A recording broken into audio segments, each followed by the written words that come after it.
Hello, what is up guys? EvilDoUsHarm here today, back with another Blade and Soul video. Today's video, we're going to be taking a look at the crafting system in Blade and Soul, and more specifically, we're going to take a look at the things that I think can be changed and reworked about the entire system so that both free-to-play players as well as pay-to-play players experience great benefit from the crafting system. So the changes I'm going to discuss in this video are things that I think would be great for both NCSoft to make them a lot of money off of it, as well as the players to help to progress their characters in advance as free-to-play players or pay-to-play. Once again, these are just suggestions, and I'm just putting out my own 2 cents. If you disagree with my thoughts in the comment section below, make sure to let me know. Call me an idiot, call me stupid, call me whatever words you want to use. I promise I will not censor them. I will just take the verbal punishment over and over.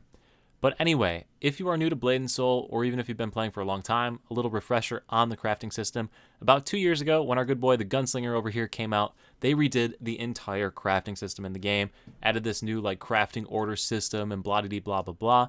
And then as you also know, the most recent patch just changed this again, basically changing the cost of these and pretty much screwed over a bunch of people. So this crafting system has been in need of a rework for 2 years now, and the most recent rework didn't really do anything for me personally. Maybe you really enjoyed it or something. I don't know. Maybe you're crazy. At any rate, so what can be done to this crafting system to bring it back and make it more like a 21st century crafting system that people would actually enjoy and have some great use out of? So I literally have a 3-page long Google Doc that I put together breaking down all the different things that could change with this crafting system that would be great. And we're just going to go through the Google Doc here and I'll point out the different things. So my little introduction was what I just said. Crafting system needed to be changed. So the first step of the solution, and there's a lot of stuff that needs to happen here, is the introduction of a gathering system. So if you've been playing Blade and Soul for over 2 years, you will remember the gathering system. So we're over here and you can see this guy right here. This little well used to be something that you'd gather water from. So the water was then used in the Mary Potters to craft different items. This system needs to be brought back into the game. The next thing that needs to get changed about that old gathering system that absolutely sucked was the fact that each of these items or each of these gathering points was based on the entire server. So what would happen is that there would be bots that would just sit here and stand in front of this well all day, and whenever it came off cooldown, which I think was something like an hour, it would press F and it would gather it. F, gather it, F, gather it, and it would just sit there all day gathering these over and over. Obviously, this meant that all the bots were getting the money from gathering and that players couldn't gather things to craft for themselves. So that needs to get changed. We're going to change it so that every single player can access it once per player, per character on their account, and it has a timer reset of, say, 1 hour. The timer can be adjusted based on how lucrative the system ends up becoming, but anyway, we're going to make it like that. The next thing is that when the items were gathered, they would go into your inventory. We're getting rid of that. The Blade and Soul inventory system is cluttered enough. We're going to add it, whatever material it was, to the bottom currency bar down here. So you're going to have all the different currencies for the different crafting items that are available in the game. With this is going to come a new tab, a new skills tab somewhere on your skills menu, or I don't know where you want to put it. It could be even something like this Fisher tab right here that's going to be called your gathering level. As you gather items around the map or continue to gather different things, your gatherer level is going to increase. As your gatherer level increases, you're going to unlock some different rewards, increasing the quantity of things you gather and things like that. So as you gather items, what we're going to do is we're going to add in a new currency called Crystal Essence. And what this Crystal Essence is, you can chalk it up to the lore saying something like, the soulstone veins run deep within the world, or something like that. I don't really care.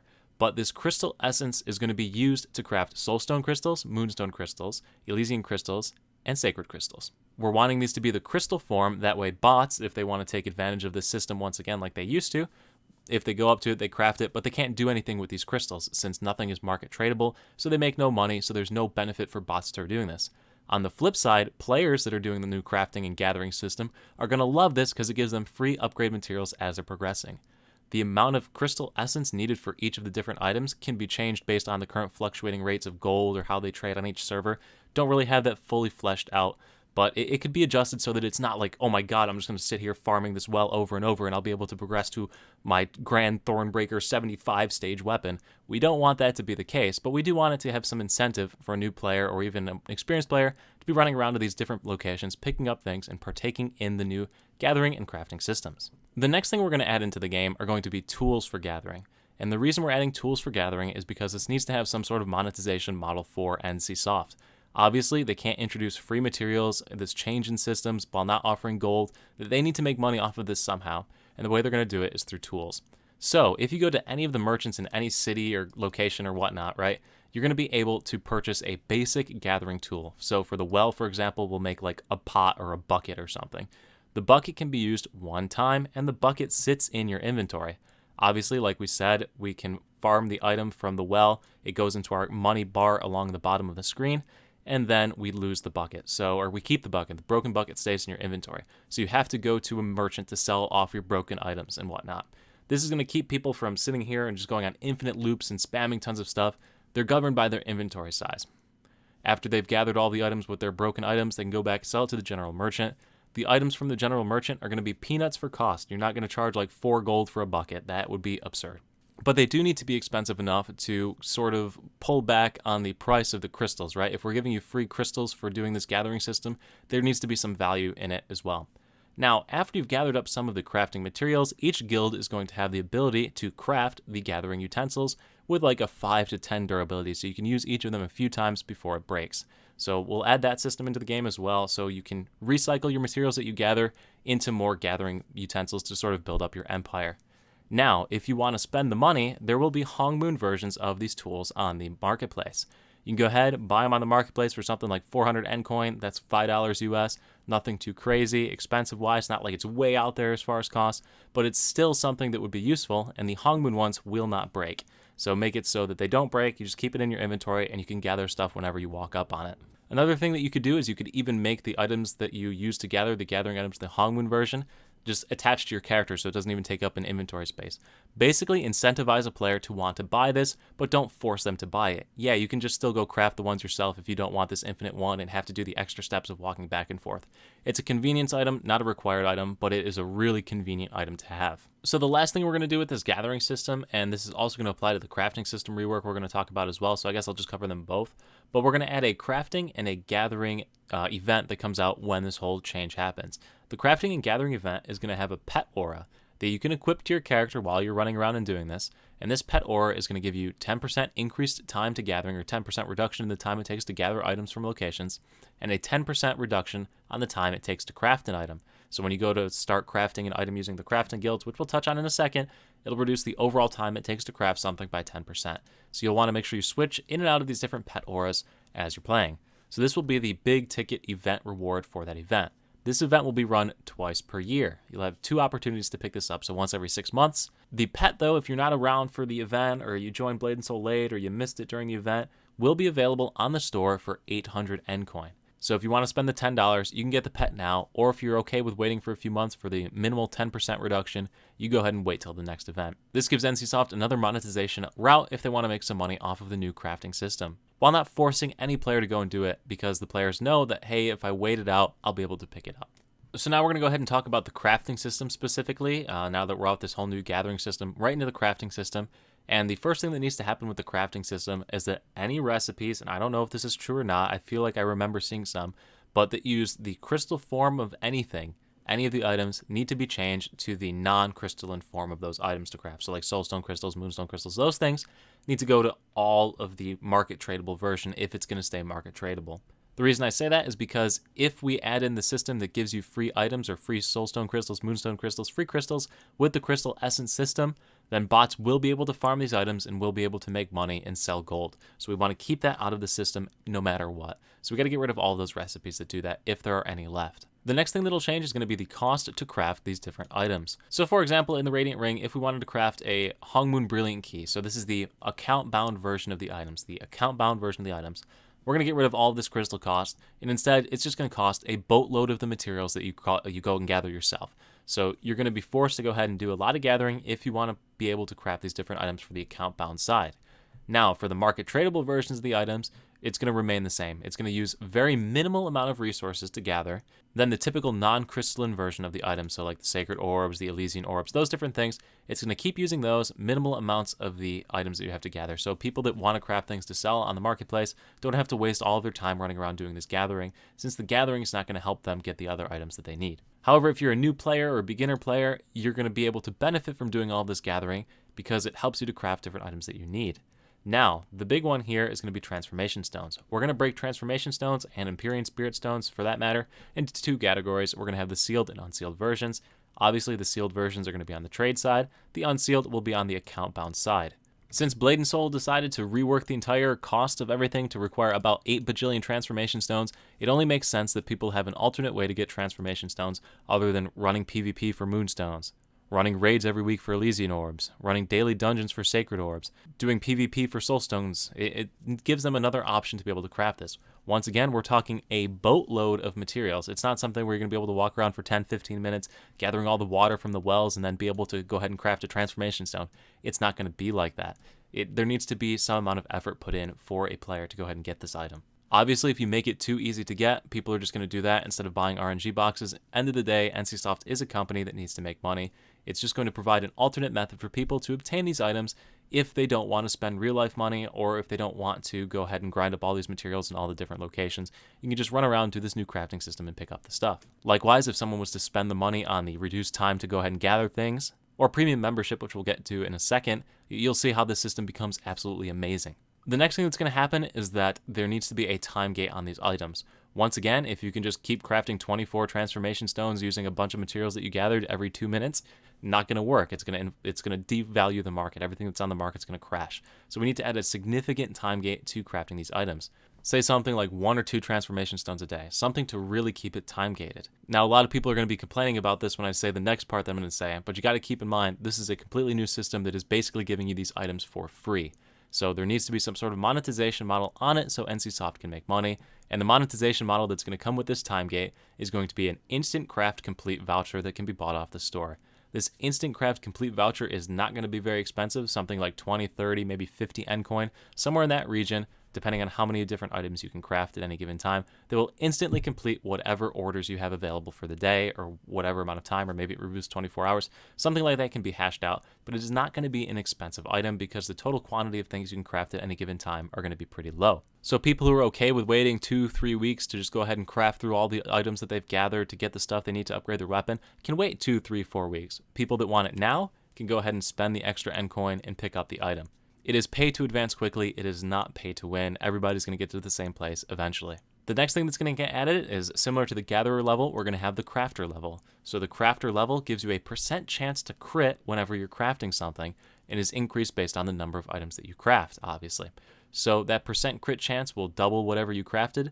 So if you end up doing a ton of crafting, you eventually will get to the point where you're crafting significantly higher quantities of every item that you're trying to craft. So a nice little system to reward players for continually crafting things and staying engaged in the system versus like something like the Radiant Ring where, okay, I got my brilliant keys that I need for my character, now I can stop leveling this. There's no point in continuing to craft. It gives you a reason to keep crafting because you can always jump back and start crafting transformation stones and sell them on the marketplace to make some money. And then like I mentioned earlier, we'll release this with an event that goes along with the gathering system that'll have a pet that increases the crit rate maybe, or decreases the time to craft, something like that. Some sort of pet that you can equip while you're doing these craftings and gatherings. You can have multiple different pets, different tiers to select from, so you got to run the event multiple times. Like I said, it's running twice per year, so there's a lot of opportunity for you to pick up these items. The final thing we're going to touch on is going to be premium membership. So a sore spot for a lot of people is the premium membership. I know Karopi actually just put out a video talking about the value of premium membership and how it's not quite there. So this crafting and gathering system would provide an excellent opportunity to add value to a player who wants to buy the premium membership, while once again not forcing a non-premium free-to-play player to purchase the premium membership to advance. Because once again, this is just loaded with free goodies for everybody to take advantage of. Just the premium membership will help you to gain even more from those free goodies. So if you get a premium membership, you're going to get a 30% bonus to all crystal essence obtained from gathering, a 30% bonus to crafting materials obtained from gathering, 10% bonus to gathering and crafting level EXPs, 50% reduction in crafting time, which might sound like a lot, but if you actually do the math, it doesn't work out to being that way. And then a 5% bonus to crit chance when crafting. So you start out with a base 5% crit chance as a person who buys premium, and then as you increase your gathering level, you gain additional points towards that. Now, I know this seems like a lot, but I actually did some math and some breakdown examples over here in the bottom of the worksheet. And once again, this whole document, I'm going to link it in the description below so you can just read through it yourself. But anyway, with this new gathering and crafting system, we're going to assume that we want to make 5 transformation stones, that you're limited to 5 transformation stones per day, and the value of the 5 transformation stones is 100 gold, with an exchange rate of 1 N coin equals 1 gold. So that's the current F9 exchange rate. If we go ahead and look at that, 1-to-1, this is on the NA server, of course. And if we go to the marketplace and type in transformation stones, we see that they're hovering right around 20 gold apiece, so 19 gold apiece. So 100 gold, just call it 100 gold to make it easier on ourselves. So if you're a free-to-play player and want to go ahead and craft transformation stones for the value that they're currently listed at in the system, so we're going to say it's going to take 2.5 hours of gathering to get the materials. Let's just throw that number out there. Plus the 1 day of crafting, you're limited to 1 crafting per day or whatever. That's going to be 26.5 hours for the total investment, which comes out to about 3.77 gold per hour for your time invested, which really isn't too bad. It's kind of in line with the amount of time you would spend if you were grinding other things in the game, just something like Outlaw Island over and over for sacred crystals or something, or sacred orbs. Those types of things, pretty well in line with that. So now let's say you're a free-to-play player, and you do the 2.5 hours of gathering, and then you decide you want to spend the 50 N coin for an instant complete pouch, or an instant complete voucher, whatever you want to call it. That means you spent 2.5 hours of gathering for a total gold value of 20 gold per hour. Now, to put this in perspective, we have a 100 gold item, which is 5 transformation stones, and we basically got it for 50 N coin plus 2.5 hours of our time. So that 50 N coin to 100 gold exchange ratio is a 2 gold per 1 N coin spent, and if we go to the F9 menu, we see it's 1 to 1. So you're getting double your value for the N coin if you go through the crafting system that way. So it is beneficial to a player who wants to do the crafting themselves. They end up saving half the cost if they were to just buy it straight up for N coin. So now the reason why the percentages are so high on this premium membership is this reason right here. So this is premium membership of Scenario 1. Assuming you bought the 30-day premium membership, you're basically working out to about 33 N coin per day. So you're spending 33 N coin on this system flat out. So you got to get at least 33 N coin worth of value out of doing this system. Obviously, if you're spending money, you also would expect to experience a little bit of a benefit over a player who's not spending the money. And if we work out the same math, the same equations that the 33 N coin spend, you're looking at 4.78 gold per hour. So about a 20% increase over a player that's free to play. This is actually less than all of the other systems, so like 30% discount on item breakthrough, 30% on evolution cost, 30% on gold, all those different things we talked about. But because you're getting that 30% bonus to the crystal essences from the new system, it really works out for a premium membership player to get a lot out of this new crafting and gathering systems. Of course, you could just buy them off of the F10 on the daily sale, which is rarely available. Like, for example, right now, it is available, transformation stones at a fixed price of 12 N coin. So this would set you back 60 N coin, but that means that this system is still cheaper if you wanted to buy the instant complete voucher than buying these off of the marketplace. So still more advantageous to do the system, the new crafting system. And then obviously they have 100 gold value, so if you wanted to spend 100 gold, you could spend 100 gold. But anyway, you can see on the breakdown that this crafting system is advantageous no matter which way you look at it. You save money in the long run by partaking in it. You save money if you decide to spend money on it. So it's a really well hashed out system, assuming with this 5 transformation stone number that I pulled out of a hat. But anyway, guys, that is basically it for this video. I know it's a very long video. I didn't realize it was going to get this long, but I hope you watched the majority of it and picked out some of the things. If you disagree with anything I said, let me know in the comment section below. I know a lot of people are adverse to paying for different systems, but I really tried to make the system is beneficial to a free-to-play player while providing someone who wants to spend money a large benefit to spending that money. Because once again, NCSoft is a company and they do need to make money. So anyway, guys, thank you so much for watching. I'll see you at the next stream, video, or wherever I happen to see you. Peace.